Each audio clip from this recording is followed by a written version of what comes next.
Fala pessoal, sejam todos bem-vindos a mais um vídeo aqui do canal Iago. Seguinte, hoje a gente vai falar sobre a final da Champions League. Aconteceu sábado agora, a gente vai fazer um vídeo sobre uma revisão do que aconteceu na final e explicar alguns conceitos depois da nossa querida vinheta.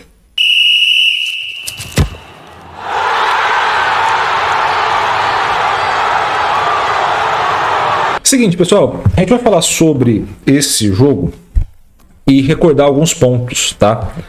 Sobre análise e sobre como que a gente pode interpretar ou contar a história do jogo através dos números, tá?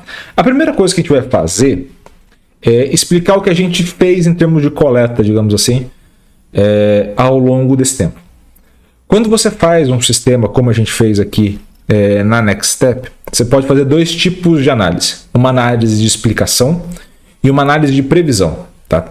Quando você vai fazer uma análise de explicação, você está olhando do presente para o passado, então você está pegando os dados que já aconteceram e está, a partir disso, explicando o que aconteceu. Então as coisas já aconteceram, não estou querendo identificar pontos onde eu vou melhorar, eu posso até fazer isso depois, mas a princípio eu quero explicar bem o que aconteceu. Então ter o poder de explicação é ter aqueles dados quando a gente solta, por exemplo, os melhores jogadores da competição. O que aquilo indica? Indica que o sistema está entendendo o que aconteceu e está explicando tão bem que ele chega nos mesmos nomes ou nos grandes nomes que a gente também chegaria. Então o sistema consegue explicar muito bem. Tá? Então esse é o primeiro ponto. Quando a gente vai para uma análise de previsão, que foi o que a gente tentou fazer ao longo da final da Champions League, a intenção é olhar com os dados históricos que a gente tem daquela competição e identificar o que vai acontecer. Então é olhar do presente, obviamente com viés de passado, do que vem acontecendo, e olhar o futuro a partir disso. Quando a gente vai entender o que aconteceu, a gente pegou os dados desse jogo a cada 5 minutos no SofaScore. E pegando esses dados do jogo a cada 5 minutos, a gente consegue ajustar esse tipo de organização de como seria a previsão, tá? Quando a gente vai olhar o jogo, e muitas vezes isso ficou claro na TNT, né, na transmissão da TNT, eu não assisti a transmissão do SBT, mas na transmissão da TNT, a gente foi contado um jogo de um Real Madrid em apuros e de um Dortmund com grande chance de sucesso naquele primeiro tempo. O que os dados vinham apontando? Se o Dortmund não fizesse ao menos um gol nas chances criadas, não mudou ao longo do primeiro tempo inteiro e início do segundo as chances de vitória. Então, se a gente olhar aqui para o gráfico que está na tela, você vai ter o seguinte. Você vai ter um cenário onde o Real Madrid, que é esta linha mais escura aqui, ele teve uma chance de vitória sempre na casa dos 40%. Ele vai ter uma pequena queda antes do gol, e isso não está relacionado aos eventos em si, está relacionado à passagem de tempo. Tá? E nesse cenário você tem uma queda do Dortmund ao longo do jogo, também relacionada a uma passagem de tempo. O que é essa passagem de tempo? Imaginemos o seguinte: Real Madrid é favorito. Já era favorito antes. Numericamente falando, tá? Ao longo do tempo, a tendência é você manter o status atual. Então, os status atuais naquele momento eram de empate. Então, você estava 0-0, a chance ao longo do tempo é você ir mantendo 0-0. Seja o Dortmund desperdiçando as chances ou o Real Madrid tendo dificuldades de encontrar esse ritmo de jogo. Os dois cenários são de 0-0. O que estava acontecendo era justamente isso, uma mudança de vitória do Real Madrid para um possível empate até esse momento do gol, e também a possível chance de vitória do Dortmund, ela ir caminhando para um possível empate. Tá? Esse era o cenário que vinha acontecendo, que vinha aparecendo. Quando sai o primeiro gol do Real Madrid, você tem esse primeiro grande salto aqui. Por que você não tem esse salto maior ainda? Não vai para 100%, a gente consegue cravar o que vai acontecer. Basicamente porque a gente ainda tem um tempo à frente. Entre o gol do Carvajal e o final do jogo, você tinha ali aproximadamente 20, 25 minutos ali para acontecer alguma coisa. Então você podia ter um gol do Dortmund, por exemplo. Você podia ter mais um do Real Madrid, como foi o caso, para cravar de fato essa situação de vitória. Então, na hora de você entender as chances de vitória, você vai entendendo que o que impacta diretamente a chance de vitória é a passagem do tempo. Então, essa é a primeira coisa que vai impactar. E a segunda que vai impactar é o evento acontecer. Então, nossa, a equipe chutou 5 bolas na trave, o goleiro fez 7 defesas, tá uma pressão absurda. Fez o gol? Não. Então, a chance de vitória ainda é aquela. Então, assim, é óbvio, você vai modificando, você vai vendo que tem pequenos ajustes ao longo de cada um desses tempos aqui, né? Você vai ver que um número não é igual ao outro ao longo do tempo, mas isso é porque você vai tendo ajustes, mas mesmo assim, ao longo desse cenário, se você não tem uma modificação de evento, ou seja, tempo ou literalmente um gol marcado, você não modifica as probabilidades. E esse é o cenário que você tem que identificar ao longo do jogo. Por quê? Porque a gente vai chegar na questão estratégica do jogo. Então esse é o primeiro ponto. Você ter a noção de quem tem esse favoritismo. Por que é importante isso para a estratégia? Porque nesse momento você vai identificar que a margem que o Real Madrid tinha para modificar a estratégia e ir testando estratégias ao longo do jogo é maior do que a do Dortmund. E por ser maior que a do Dortmund, se a gente for observar o jogo como um todo, vocês vão começar a perceber que modificação do Vinícius de posição, do Rodrigo, do Bellingham, do Valverde, testes ao longo do primeiro tempo. E aí já se percebeu no primeiro tempo que você precisava ter 2 caras abertos pelas pontas e que subir a marcação ou manter a posse de bola não era desconfortável para o Dortmund. Muito pelo contrário. O Dortmund se sentia bem, porque o Dortmund contra-atacava. E isso vai estar exposto diretamente na posse de bola. Então, em termos estratégicos, a gente já pode observar aqui. Essa é a posse de bola, a cada 5 minutos ou a cada evento, né, caso saia 1-0 ou 2-0. E aí você tem esses 5 minutos, você pode descartar a princípio, que são aqueles 5 minutos onde tem invasão de campo. Então você tem poucas ações ao longo desses primeiros 5 minutos.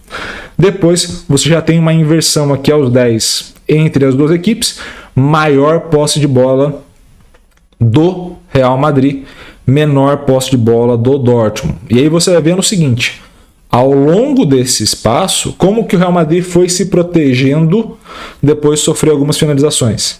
Ele vai perdendo a posse da bola. Ele vai entregando essa posse de bola para o adversário vai mantendo essa posse e ele vai se defendendo sem a posse da bola. Iago, não é uma falta de lógica eu entregar a posse de bola para o meu adversário para que eu me proteja? Não parece ser uma burrice fazer isso? Não pelo seguinte. Se meu adversário fosse o Manchester City, poderia ser. Se o meu adversário fosse o Leverkusen, poderia ser. Como o meu adversário é o Dortmund consegue ter uma melhoria do seu ataque quando ele joga com 2 pontas bem abertos, que era o Sancho pela direita e pela esquerda você tinha o ADM. Quando você joga com esses 2 pontas bem abertos em velocidade. Para ter essa velocidade, eles precisam ter espaço. Para ter espaço, eu preciso subir as minhas linhas. Senão não gera espaço para eles. Então, quando o Real Madrid começa o jogo querendo subir as linhas, manter a posse de bola no campo do adversário, o adversário está bem fechado e consegue contra-atacar. Conforme o Real Madrid vai perdendo essa bola, ele vai descendo as próprias linhas, principalmente no segundo tempo. Descendo essas linhas, o Dortmund fica com a posse. Então o Dortmund vai avançando e o Dortmund vai deixando esse espaço para o Rodrigo, para o Vinícius, para o Bellingham, para o Valverde. Então você começa a ter uma equipe que vai contra-atacar. Então nas duas estratégias, contra-atacar é muito mais adequado do que atacar de forma a manter uma sequência longa de posse de bola. Tanto que o gol sai numa recuperada de posse rápida do Bellingham e passe para o Vinícius no segundo gol e um escanteio. Então, esse é a organização que você passa a ter do jogo. Você entender como que funciona a melhoria do seu adversário, como que funciona a sua melhoria e como que você faz esse encaixe.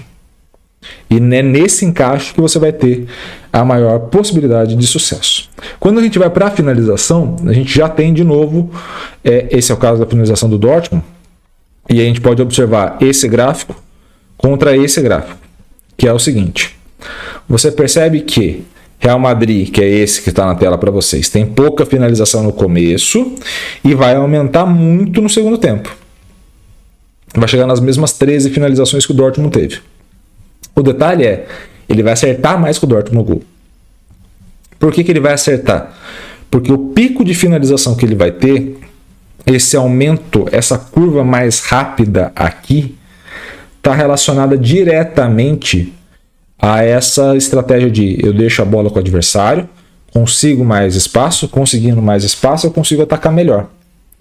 E aí isso vai refletir diretamente. Se você for observar, por exemplo, o Dortmund, olha esse gap entre acertar a finalização e finalizar mais. Eu até tenho alguns aumentos de finalização, mas eles não têm qualidade nesse cenário. São finalizações que você vai chutar a gol sem grandes qualidades. Tá? Isso é um problema.